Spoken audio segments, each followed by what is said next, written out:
Cilang beta nào. Cilang beta, cilang beta.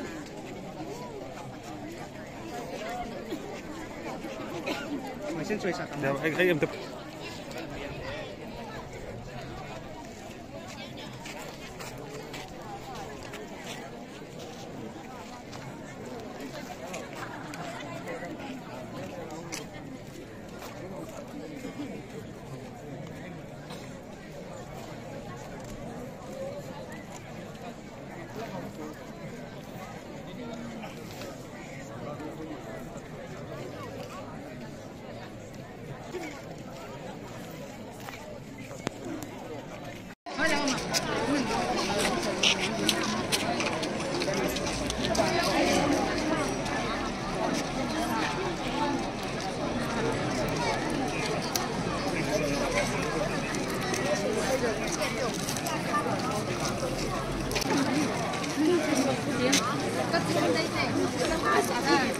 Không tốt.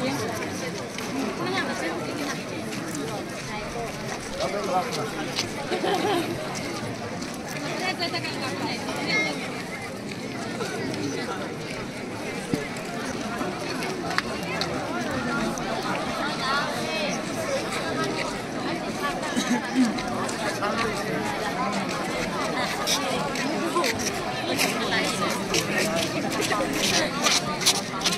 bỏ lỡ những video hấp dẫn.